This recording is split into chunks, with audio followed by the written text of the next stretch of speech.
കുഞ്ഞ് മരിക്കുന്നതിന് ഒരു 5 ദിവസം മുമ്പ് വിളിച്ചപ്പോഴത്തേക്കും ഈ അഖില പറയുന്നത് ഞാൻ തമിഴ്നാട്ടിൽ നിൽക്കുകയാണ്, വന്നിട്ട് ഉടനെ കുഞ്ഞിനെ നിങ്ങളുടെ കയ്യിൽ ഏൽപ്പിക്കാനുള്ള സംവിധാനം ചെയ്യാം എന്ന് പറഞ്ഞു. എന്നാണത് പറഞ്ഞത്? അത് പറഞ്ഞത് ഒരു ഈ കഴിഞ്ഞ മാസം 26-ാം തീയതിയോടടുപ്പിച്ചാണ് എന്നോട് പറഞ്ഞത്. 26-ാം തീയതി. അപ്പോൾ 30-ാം തീയതി തിരികെ വരും, തിരികെ വന്നിട്ട് കുഞ്ഞിനെ തരാമെന്നാണ് പറഞ്ഞത്. തിരികെ വന്നു, കുഞ്ഞിനെ തന്നു. ഈ ജീവക്ഷമമായിട്ടാണ് അവൾ കുഞ്ഞിനെ തിരികെ തന്നത്. മനുഷ്യ മനസാക്ഷിയെ ഞെട്ടിക്കുന്ന തരത്തിലുള്ള വിവരങ്ങളാണ് ഈ 1.5 വയസ്സുകാരൻ്റെ ദാരുണമായ കൊലപാതകവുമായി ബന്ധപ്പെട്ട് പുറത്തു വന്നുകൊണ്ടിരിക്കുന്നത്. കഴിഞ്ഞ ദിവസം ഈ അന്വേഷണത്തിന് നേതൃത്വം നൽകിയ ഉദ്യോഗസ്ഥൻ നൽകുന്ന സൂചനകൾ അനുസരിച്ച് ഈ കുഞ്ഞിൻ്റെ ശരീരം പരിശോധിച്ചപ്പോൾ അതിൽ നിന്ന് മാത്രം കണ്ടെത്തിയത്, അതായത് ബാഹ്യ ദേഹ പരിശോധനയിൽ മാത്രം 52 മുറിവുകൾ അവർക്ക് ഐഡൻറ്റിഫൈ ചെയ്യാൻ കഴിഞ്ഞിട്ടുണ്ട്. അതിനപ്പുറത്തേക്ക് ആന്തരിക അവയവങ്ങൾക്ക്, പ്രത്യേകിച്ച് 6 വാരിയരികൾ പൂർണ്ണമായി തകർന്ന നിലയിലാണ്. തലയോട്ടിക്കുള്ളിൽ 5 ഇടത്തായിട്ടാണ് ക്ഷതമേറ്റിരിക്കുന്നത്. ഇങ്ങനെ മാരകമായ മുറിവുകൾ ഈ കുഞ്ഞിൻ്റെ ആന്തരിക അവയവങ്ങൾക്ക് ഉൾപ്പെടെ ഏറ്റിട്ടുണ്ട്. ഈ സംഭവം ഉണ്ടാകുന്നത് കഴിഞ്ഞ 29-ാം തീയതിയാണ്. അതിന് 3 ആഴ്ച മുമ്പ് മുതൽ തന്നെ ഈ കുഞ്ഞിൻ്റെ ശരീരത്തിൽ ഈ ക്രൂരമായ മുറിവുകൾ ഏൽപ്പിക്കുന്ന, മർദ്ദിക്കുന്ന തരത്തിലുള്ള, ആന്തരിക അവയവങ്ങൾക്ക് ക്ഷതമേൽക്കുന്ന തരത്തിലുള്ള ക്രൂരമായ മർദ്ദനം നടന്നിരുന്നുവെന്ന് വ്യക്തമാക്കുന്ന തെളിവുകൾ പോസ്റ്റ്മോർട്ടത്തിൽ അവർക്ക് കണ്ടെത്താൻ കഴിഞ്ഞിട്ടുണ്ട് എന്നാണ് പോലീസ് നൽകുന്ന സൂചന. ഏറ്റവും പ്രധാനപ്പെട്ട കാര്യം, SC/ST അട്രോസിറ്റീസ് ആക്ട് കൂടി ഇന്നലെ വൈകിട്ട് ഈ കേസിൽ ചുമത്തിയിരിക്കുകയാണ്. ഇത്തരം കേസുകൾ SC/ST അട്രോസിറ്റീസ് ആക്ട് ചുമത്തിക്കഴിഞ്ഞാൽ അതിൻ്റെ അന്വേഷണത്തിന് പിന്നെ മേൽനോട്ടം വഹിക്കേണ്ടത് DYSP റാങ്കിലുള്ള ഉദ്യോഗസ്ഥനാണ്. അങ്ങനെ നെടുമങ്ങാട് DYSPക്ക് ഈ കേസിൻ്റെ അന്വേഷണ ചുമതല കൈമാറിയിരിക്കുകയാണ്. നെടുമങ്ങാട് DYSPയുടെ മേൽനോട്ടത്തിലായിരിക്കും ഈ കേസിൽ ഇനി വിശദമായ അന്വേഷണം നടക്കുക. ഞാനിപ്പോൾ നിൽക്കുന്നത് ഈ 1.5 വയസ്സുകാരൻ്റെ മൃതദേഹം സംസ്കരിച്ചിരിക്കുന്ന സ്ഥലത്താണ്. നെടുമങ്ങാടിനടുത്ത കടുവപ്പാറ എന്ന സ്ഥലത്താണ്. ഒരു 10 വർഷത്തിനിടെ ദുരന്തങ്ങൾ വേട്ടയാടുന്ന ഒരു കുടുംബമാണ് ഈ കുഞ്ഞിൻ്റെ അച്ഛൻ അഖിലിൻ്റേത്. ഇവിടെ 3 കല്ലറകളുണ്ട്. ഇതിൽ ആദ്യത്തേത് അഖില എന്ന് എഴുതിയിരിക്കുകയാണ്. അഖിലിൻ്റെ സഹോദരിയാണ്. 2018-ലാണ് സമാനമായ തരത്തിൽ ഒരു കുടുംബ വഴക്കിനെ തുടർന്ന് അഖില ജീവനൊടുക്കുന്ന ഒരു സാഹചര്യമുണ്ടായത്. 2024-ൽ സമാനമായ സാഹചര്യത്തിൽ അഖിലയുടെ ഇളയ സഹോദരനായ അഖിൽ, അതായത് ഈ 1.5 വയസ്സുകാരൻ്റെ അച്ഛൻ 2 വർഷം മുമ്പ് സമാനമായ സാഹചര്യത്തിൽ ആത്മഹത്യ ചെയ്യുകയായിരുന്നു. ഇപ്പോൾ ആ 2 ദുരന്തങ്ങളിൽ നിന്ന് കരകയറാൻ ശ്രമിച്ചിരുന്ന കുടുംബത്തെ പൂർണ്ണമായി ദുഃഖത്തല ആഴ്ത്തിക്കൊണ്ടാണ് അതിന് തൊട്ടപ്പുറത്ത് 3ാമതായി മറ്റൊരു കുഴിമാടം കൂടി ഇപ്പോൾ തയ്യാറായിക്കൊണ്ടിരിക്കുന്നത്. അവിടെ സമാനമായ തരത്തിൽ കുഞ്ഞിനെ സംസ്കരിച്ചിരിക്കുന്ന സ്ഥലത്തും ചില നിർമ്മാണം നടത്തിക്കൊണ്ടിരിക്കുകയാണ്. ആ കുഞ്ഞിൻ്റെ ചിത്രം ഉൾപ്പെടെ പതിക്കുന്നതിന് വേണ്ടി ഇപ്പോൾ എന്നോടൊപ്പം അഖിലിൻ്റെ അച്ഛൻ സുനിൽകുമാർ, അതായത് ഈ കുഞ്ഞിൻ്റെ മുത്തച്ഛൻ ചേരുന്നു. വലിയ വേദനയ്ക്ക് നടുവിലാണ് കഴിഞ്ഞ 10 വർഷത്തിനിടയിൽ ഈ കുടുംബം കടന്നു പോയിക്കൊണ്ടിരിക്കുന്നത്. ഈ അവസ്ഥയിൽ എങ്ങനെ ഇത്തരം കാര്യങ്ങൾ വിശദീകരിച്ച് ചോദിക്കുമെന്നറിയില്ല. പക്ഷേ കേരളത്തിൻ്റെ മനസാക്ഷി ഞെട്ടിച്ചു കഴിഞ്ഞ ഒരു കാര്യമാണ്. ഈ കുഞ്ഞിനെ അച്ഛൻ എന്നാണ് അവസാനമായിട്ട് കണ്ടത്? ഞാൻ ആദ്യമായിട്ടും അവസാനമായിട്ടും കാണുന്നത് മെഡിക്കൽ കോളേജ് മോർച്ചറിയിൽ വെച്ചാണ് കുഞ്ഞിനെ ആദ്യമായിട്ടും അവസാനമായിട്ടും കാണുന്നത്. കുഞ്ഞുണ്ടായി കഴിഞ്ഞിട്ട് കണ്ടിട്ടേ ഇല്ല.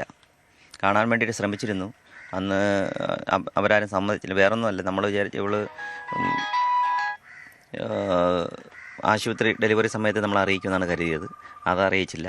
അത് കഴിഞ്ഞിട്ട് നൂലുകെട്ട് സമയമാകുമ്പോഴത്തേക്കും അറിയിക്കുമെന്ന് കരുതി. അത് കഴിഞ്ഞില്ല. പിന്നെ നമുക്ക് നിയമവശമായിട്ട് ചോദിക്കാൻ വേണ്ടിയിട്ട് ഉള്ള ഒരു ഇതില്ല നമുക്ക്. കാരണം കൊച്ചു കുട്ടിയാണല്ലോ. അതുകൊണ്ടാണ് നമുക്ക് നിയമവശം തേടാൻ പോകാത്തത്. അതിനുശേഷം ഇതിനിടയ്ക്ക് ഈ അസ്കർ എന്ന ആൾ ഇതിനിടയ്ക്ക് വന്നത് നമുക്ക് നിയമസാധ്യത ഉണ്ട് എന്നുള്ളൊരു ഇതുകൊണ്ട് ചോദിക്കാൻ തുടങ്ങുമ്പോഴാണ് ഒരു 3 മാസത്തിന് മുമ്പ് കുഞ്ഞിനെ നമ്മളെ ഏൽപ്പിക്കാം എന്ന് ഒരു തേർഡ് പാർട്ടി ഇതിനകത്ത് കടന്നു വരുന്നത്. അതായത് അങ്ങനെ ഒരു ഉറപ്പ് നൽകിയായിരുന്നു. അതായത് ഈ അഖില പ്രോഗ്രാമിന് പോകുന്ന ഡാൻസ് ട്രൂപ്പിൻ്റെ ടീച്ചറാണ് അങ്ങനെ ഒരു ഉറപ്പ് നൽകിയത്. അത് കഴിഞ്ഞിട്ട് ഡാൻസ് ട്രൂപ്പ് ടീച്ചറിനെ ഞാൻ വിളിക്കുമ്പോഴത്തേക്ക് അവർ ഫോൺ എടുക്കുകയോ ഈ നിമിഷം വരെയും ഇതേവരെയും അവർ ഈ കുഞ്ഞിൻ്റെ കാര്യം ഇത്രയും മനസാക്ഷി ഞെട്ടിക്കുന്ന ഒരു സംഭവം ഉണ്ടായിട്ടും അവർ ഇതുവരെ ഈ കുഞ്ഞിനെ ഒന്ന് കാണാൻ വരികയോ ഇതിൻ്റെ കാര്യങ്ങൾക്ക് പങ്കെടുക്കുകയോ എന്നെ ഒന്ന് ഫോൺ കോൾ പോലും ചെയ്ത് ചോദിക്കാനുള്ള മനസ്സ് ആ ടീച്ചർ ഇതുവരെ കാണിച്ചിട്ടില്ല. അല്ല, ഇതിൽ ഈ കുഞ്ഞിന് ഇങ്ങനെ ക്രൂരമായി മർദ്ദനം ഏൽക്കുന്നുണ്ട് എന്ന കാര്യം നേരത്തെ നിങ്ങൾ അറിഞ്ഞില്ല. കൃത്യമായിട്ട് ഞാൻ ഓടി എത്തുമായിരുന്നു, എൻ്റെ കുഞ്ഞിനെ ഞാൻ രക്ഷിച്ചെടുക്കുമായിരുന്നു. അങ്ങനെ ഒരു സൂചന എനിക്ക് ചെറു സൂചന പോലും കിട്ടിയില്ലായിരുന്നു. എനിക്ക് ഈ 29-ാം തീയതി നിങ്ങൾ എന്താണ് അറിഞ്ഞത്?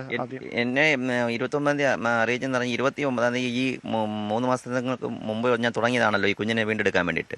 അവസാനമായി പറഞ്ഞത് ഞാൻ ഈ കുഞ്ഞ് മരിക്കുന്നതിന് ഒരു 5 ദിവസം മുമ്പ് വിളിച്ചപ്പോഴത്തേക്കും ഈ അഖില പറയുന്നത് ഞാൻ തമിഴ്നാട്ടിൽ നിൽക്കുകയാണ്, വന്നിട്ട് ഉടനെ കുഞ്ഞിനെ നിങ്ങളുടെ കയ്യിൽ ഏൽപ്പിക്കാനുള്ള സംവിധാനം ചെയ്യാം എന്ന് പറഞ്ഞു. എന്നാണത് പറഞ്ഞത്? അത് പറഞ്ഞത് ഒരു ഈ കഴിഞ്ഞ മാസം 26-ാം തീയതിയോടടുപ്പിച്ചാണ് എന്നോട് പറഞ്ഞത്. 26-ാം തീയതി. അപ്പോൾ 30-ാം തീയതി തിരികെ വരും, തിരികെ വന്നിട്ട് കുഞ്ഞിനെ തരാമെന്നാണ് പറഞ്ഞത്. തിരികെ വന്നു, കുഞ്ഞിനെ തന്നു.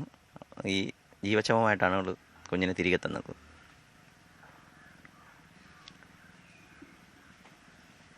ഇത് ഈ അഖിലയ്ക്ക് ഇത് അങ്ങനെ എന്തെങ്കിലും ഒരു ഇതിനകത്ത് അഖിലയ്ക്കും പൂർണ്ണമായ പങ്കുണ്ട്. അതുപോലെ തന്നെ അഖിലയുടെ അമ്മയ്ക്കും ഇതിനകത്ത് പങ്കുണ്ട്. ഈ ഡാൻസ് ടീച്ചറാണ് ഇതിനകത്ത് മെയിൻ. ഈ ഡാൻസ് ടീച്ചറും അഷ്കറും തമ്മിൽ എന്തോ ഒരു അണ്ടർസ്റ്റാൻഡിംഗ് ഉണ്ട്. എൻ്റെ മകനെയും മകളെയും കൂട്ടിമുട്ടിച്ചത് ഈ ഡാൻസ് ടീച്ചറാണ്. അതുപോലെ തന്നെ ഈ അഷ്കറിനെയും ഈ അഖിലയും കൂട്ടിമുട്ടിച്ചതും ഈ ഡാൻസ് ടീച്ചർ തന്നെയാണ്. അവർക്ക് ഇതിനകത്ത് വ്യക്തമായ പങ്കുണ്ട്. അവർ ഇത് ഇപ്പം ഒന്നും അറിയാത്തതുപോലെ ഒളിച്ച് മാറി നിൽക്കുകയാണ്. അവരെ അന്വേഷണത്തിൽ കണ്ടെത്തി അത് പോലീസ് ഉദ്യോഗസ്ഥർ അതിനു വേണ്ട നടപടിയെടുക്കുമെന്നാണ് ഞാൻ വിശ്വസിക്കുന്നത്. നിങ്ങളുടെ മൊഴി എടുക്കാൻ പോലീസ് എത്തിയിരുന്നുണ്ട്? പോലീസ് ഞാൻ അവിടെ സ്റ്റേഷനിൽ തന്നെ വിളിപ്പിച്ചു. ഞാൻ മൊഴി കൊടുത്തിട്ടുണ്ട്. എന്താ ചെയ്യുന്നത്? എനിക്ക് കൂലിപ്പണിയാണ്, പ്ലംബിങ്ങിൻ്റെ ജോലിയാണ് ഞാൻ ചെയ്തുകൊണ്ടിരിക്കുന്നത്. 2 മക്കളായിരുന്നു?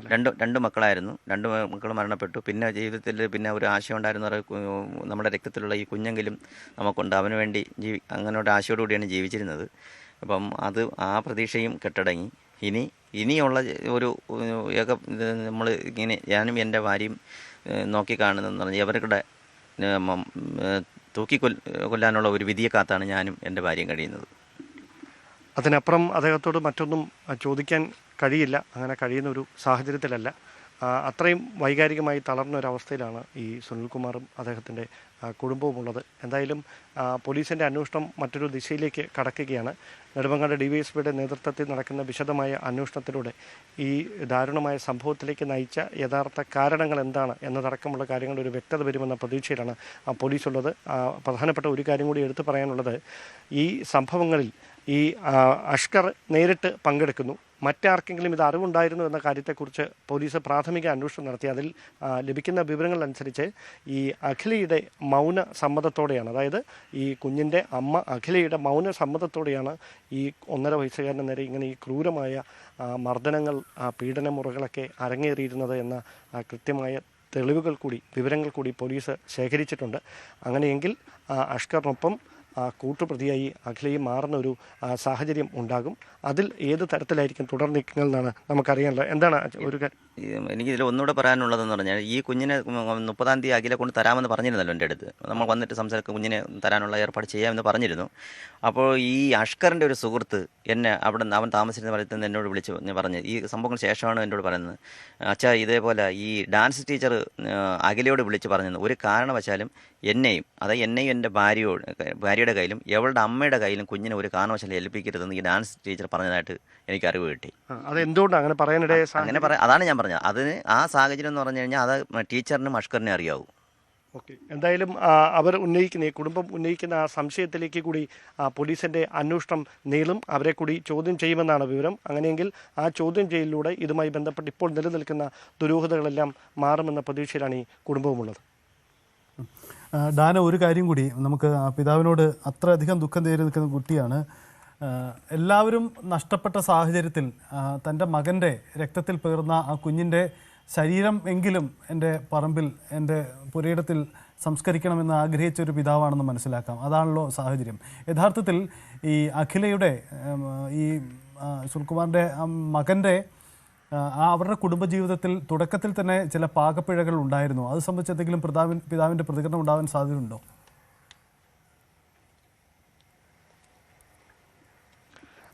നമുക്ക് അതുകൂടി അദ്ദേഹത്തോട് ചോദിക്കാം. ഇങ്ങനെ ചോദിക്കേണ്ടി വരുന്നതിൽ ബുദ്ധിമുട്ടുണ്ട്. മകൻ ജീവനോടെ ഇല്ല ഇപ്പോൾ.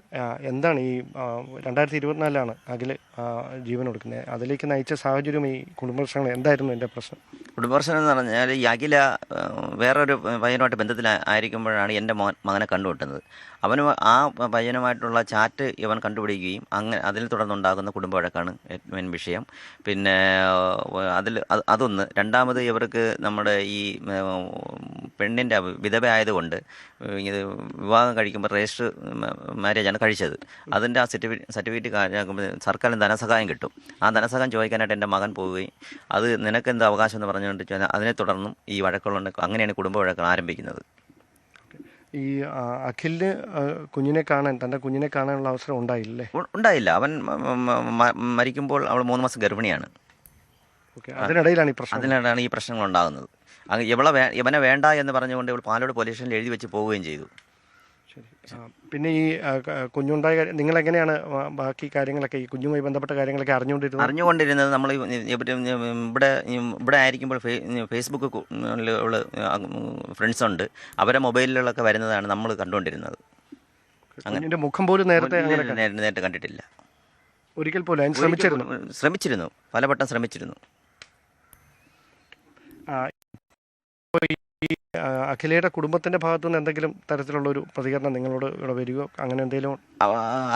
അഖിലയുടെ അമ്മയും സഹോദരങ്ങളും ബന്ധുക്കളൊക്കെ വന്നായിരുന്നു.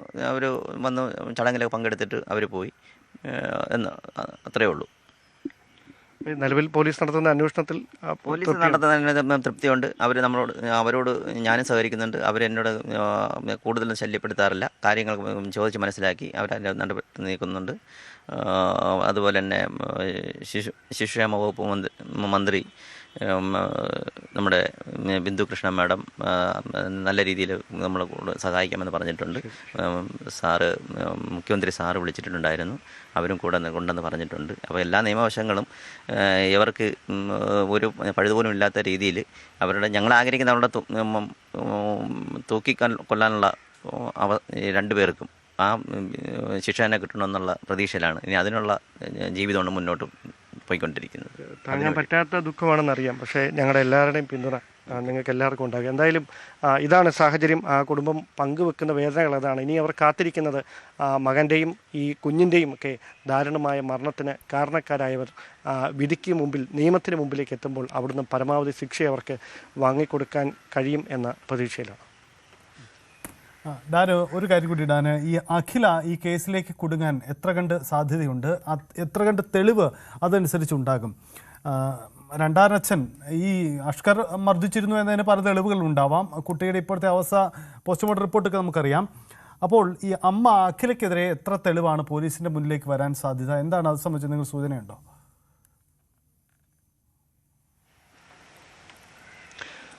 പ്രാഥമികമായ ചോദ്യം ചെയ്യൽ കഴിഞ്ഞിരുന്നു. അഷ്കറുമായി തെളിവെടുപ്പ് നടത്തിയിരുന്നു. അതിനിടെ ഉണ്ടായ സംഘർഷങ്ങളൊക്കെ നമ്മൾ കണ്ടതാണ്. ആളുകൾ രോഷാകുലരായി പ്രതികരിക്കുന്നത് കണ്ടതാണ്. അതിനുശേഷം ഈ കുഞ്ഞിനെ താമസിപ്പിച്ചിരുന്ന അഷ്കറിൻ്റെ വീട്ടിൽ നിന്ന് അല്ലെങ്കിൽ ആ വീടിൻ്റെ പരിസരത്തുള്ളവർ അടക്കം ഈ കുഞ്ഞിനിങ്ങനെ ക്രൂരമായ മർദ്ദനങ്ങൾ ഏറ്റുവാങ്ങിയിരുന്നുവെന്ന് കൃത്യമായി സൂചന നൽകുന്ന മൊഴി പോലീസിന്, നെടുമങ്ങാട് പോലീസിന് SI അഭിജിത്ത് ഉൾപ്പെടെയുള്ള അന്വേഷണ ഉദ്യോഗസ്ഥർക്ക് ആദ്യഘട്ടത്തിൽ നൽകിയിരുന്നു. അതിനുശേശമാണ് ഇതുമായി ബന്ധപ്പെട്ട കൂടുതൽ നടപടികളിലേക്ക് പോലീസ് കടന്നത്. അങ്ങനെ നടന്ന പരിശോധനകൾക്കിടയിലാണ് ഈ സംഭവം ഉണ്ടാകുന്ന 29-ാം തീയതി, അതായത് ഈ കുഞ്ഞ് മരണപ്പെടുന്ന 29-ാം തീയതി അഖില സ്ഥലത്തുണ്ടായിരുന്നില്ല. ആ സ്ഥലത്തുണ്ടാകാതിരുന്നത് ബോധപൂർവം അന്ന് അവിടെ നിന്ന് മാറി നിന്നതാണോ? അതായത് ഇത്തരം ക്രൂരതകൾക്കൊടുവിൽ ഈ കുഞ്ഞിനെ ഇല്ലാതാക്കും അഷ്കർ എന്ന കാര്യം നേരത്തെ തന്നെ മനസ്സിലാക്കിക്കൊണ്ട് ബോധപൂർവം ആ വീട്ടിൽ നിന്ന് മാറി നിന്നതാണോ ഒരു ഡാൻസ് പ്രോഗ്രാം ഉണ്ട് എന്ന് പറഞ്ഞ്? ഇതിലാണ് ഇപ്പോൾ പോലീസിനൊരു സംശയം നിലനിൽക്കുന്നത്.